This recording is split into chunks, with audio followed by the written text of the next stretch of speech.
द्विवेदी जी कानपुर से। राधा वल्लभ शेरवंश जी। राधा वल्लभ श्री हरिवंश महाराज जी, आपके चरणों में कोटि कोटि दंडवत प्रणाम। गुरुदेव, क्या कामना की पूर्ति होने पर पुण्य नष्ट होते हैं? पैसा तो खर्चा ही होता है जब सामान खरीदते हैं, नहीं खर्चा भाई। जितना हम अब जैसे बोले हमारी कामना नहीं पूर्ति हुई तो आप जाओ एक हार देखो जाके जौहरी के यहाँ, तो आप अगर 1 रुपया आपके बैलेंस में नहीं तो आपको हटा दिया जाएगा वहां से। प्राप्त अब जौहरी को गाली दो तो फिर बेकार ही है।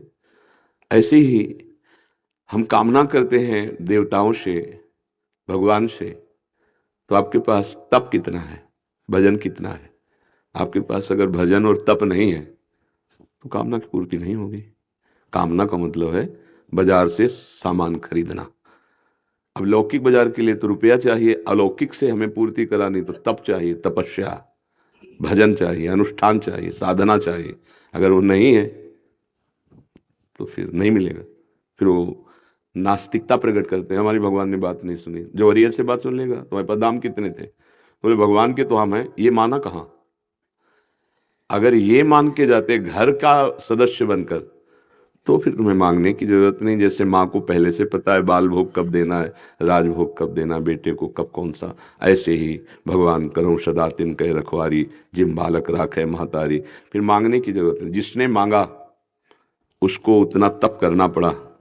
जैसे पत्नी की मांग श्री करदम जी को हुई तो 10,000 वर्ष तक भगवान की तपस्या की, भजन मंत्रानुष्ठान, तब भगवान प्रकट हुए और आदि सम्राट महाराज मनु की पुत्री देवहूति जी उनको पत्नी रूप में प्राप्त हुई और भगवान स्वयं कपिल देव जी के रूप में पुत्र रूप में प्रकट हुए।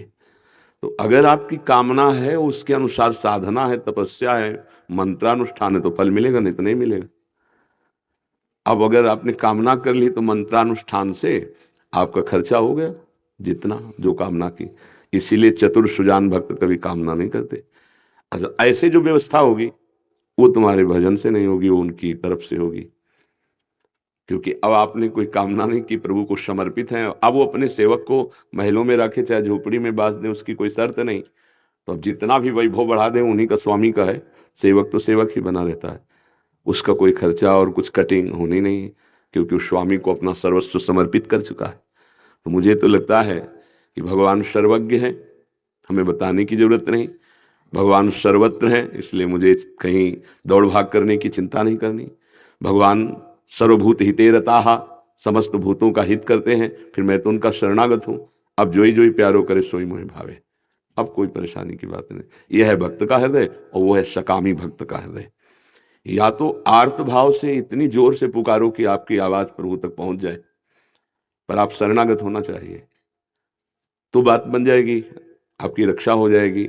आप अर्थार्थी भक्त हैं या आर्त हैं या जिज्ञासु हैं भगवान ने, पर भगवान से ही, भगवान के होकर, जो भगवान से होकर उनकी इच्छा पूर्ति भगवान फिर अपने बल से कर देते हैं। पर अभी लोग भगवान को अपना तो मानते नहीं ना। हमारा पुत्र, हमारी पत्नी, हमारा पति, हमारा घर, हमारा मकान, भगवान मंदिर वाले या बाहरी कोई, तो उसके लिए तप करना पड़ेगा। उसके लिए साधना के बल से तुम्हारी कामनाएं पूर्ण होंगी। और जो भगवान को समर्पित हो जाते हैं, सही माने में उनकी कामना ही नहीं रहती। अगर कोई कामना होती भी है तो हरि प्रसाद से पूर्ति होती है। जो इच्छा करियो मन माही, तो हरि प्रसाद कुछ दुर्लभ नाही। वो उसकी कामना ऐसे पूर्ण होती है जैसे माता पिता पूर्ण करते हैं। माता पिता हमारी मांग पूर्ण करते हैं तो हमको कोई उसके लिए साधना या फीस थोड़ी देनी होती। पर प्रभु को इतना अपनापन से कौन मानता है? प्रभु को तो एक प्रयोग की वस्तु मान ली गई है। साध्य है संसार और साधन प्रभु को बना लिया गया। तो फिर उसके लिए आपके अंदर तप होना चाहिए, मंत्रानुष्ठान होना चाहिए, तब भी पूर्ण होगा। नहीं, देख लो, या तो प्रभु को समर्पित पूरे हो जाओ और या फिर ऐसी साधना करो। तो जो चाहोगे तप के बल से, साधना के बल से पूर्ण। अब दोनों नहीं, ना प्रभु से अपनापन है ना साधना है, तो मांगते घूमो, ऐसे कौन दे देगा? कहाँ मिल रहा है? किसकी कामनाएं पूर्ण हो रही है? अगर पुण्य है, सुकृत है, तो उसके बल से हो जाएगी।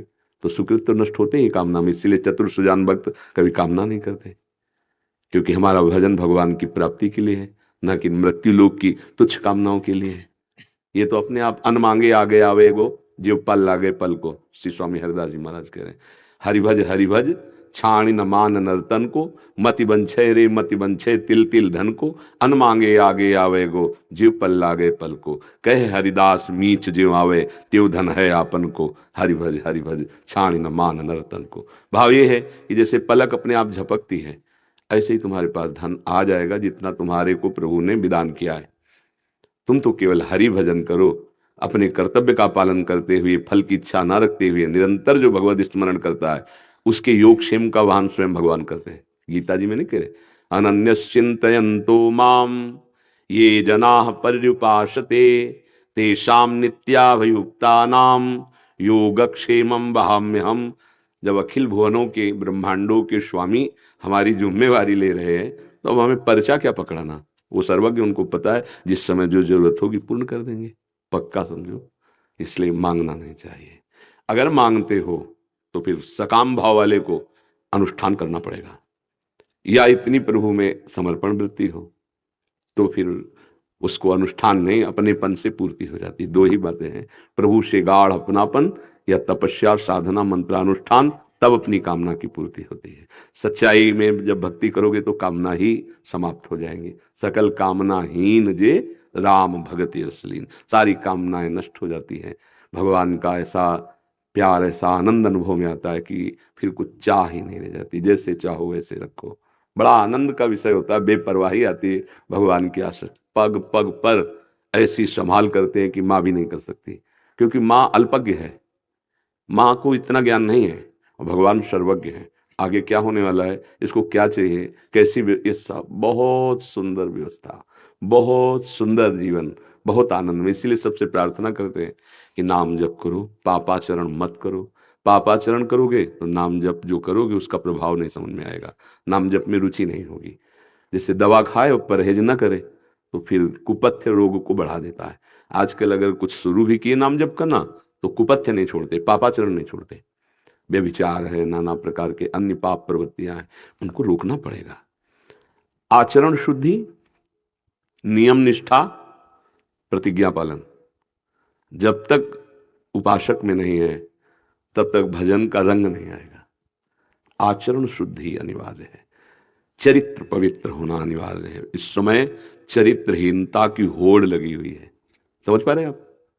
इस समय वर्तमान काल जो चल रहा है, आचरण को आग लगाई जा रही है, आचरणहीनता बढ़ती चली जा रही, उसमें आचरण भ्रष्ट हो रहा है, चरित्र अपवित्र हो रहा है, तुम्हारा मन मलिन हो रहा है। इससे कोई मतलब नहीं, क्योंकि विवेक नहीं है, शास्त्र स्वाध्याय नहीं, सत्संग नहीं, तो पता ही नहीं कि मैं क्या करने जा रहा हूं।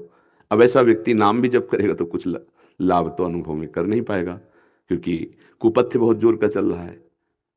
साधन तभी प्रकाशित होता है जब आचरण पवित्र होते हैं। अगर भजन और बढ़ा दे तो उसी के हृदय में जलन पैदा हो जाएगी और उसका मन फिर पाप आचरण से डरने लगेगा।